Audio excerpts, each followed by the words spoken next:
Yes, well, we've just had what I think is a really, really good conference, a workshop on what's called accessibility analysis, a combination of government officials and technical experts and academic researchers trying to solve a very well-known problem in a rather unknown way.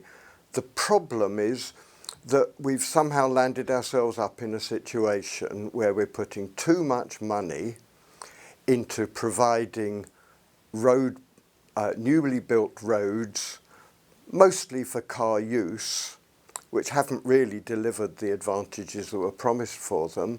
It's resulted in problems of health and environment and quality of life, and in fact a reduction in the ease of movement for everybody who doesn't have a car. And accessibility analysis tries to put the focus on a different direction. It's how do we actually just get good access to the destinations we want to travel to, the people we want to communicate with, the goods we need to buy. And this applies to everybody, not just car owners, but to everybody who lives in a neighbourhood. How do they get around? The result is that we see there's a lot of things that we can do with walking and cycling and buses and trains and metros, of making them better, of improving land use so that people actually are able to live closer to the destinations they need to go to. And by putting the focus this way, the hope is that we'll have fewer environmental problems, we'll have a more sustainable transport system, and a higher quality of life as well. This is not about restrictions, it's about a different way of improving the way we move around.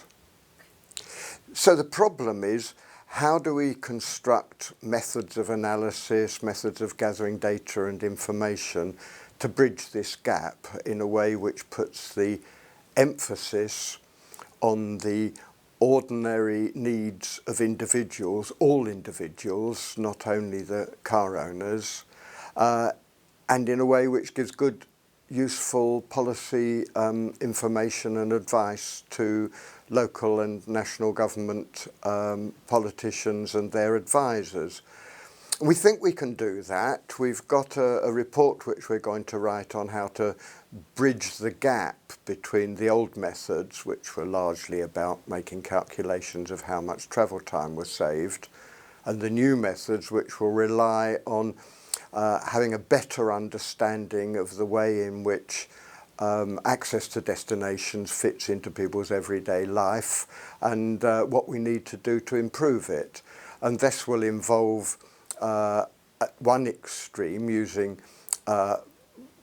much bigger, maybe more complicated mathematical models and forecasting methods, but at the other extreme, much simpler procedures. We've found that it's very useful simply to make more use of maps which can show where the problems of accessibility arise in an area. Are there black holes where people can hardly move around at all, and others which there's so much movement that the quality of their life is actually reduced?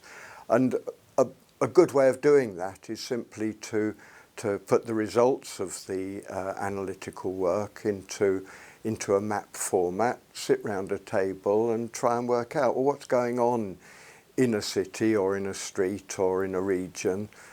Can we understand what the patterns of needs are?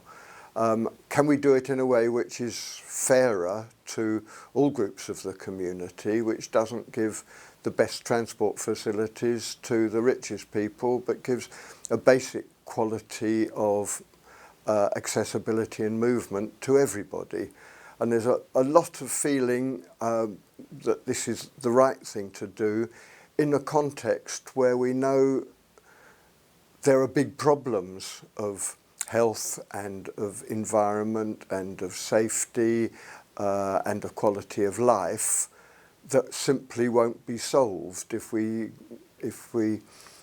continue on a track of doing nothing but encouraging more and more car use.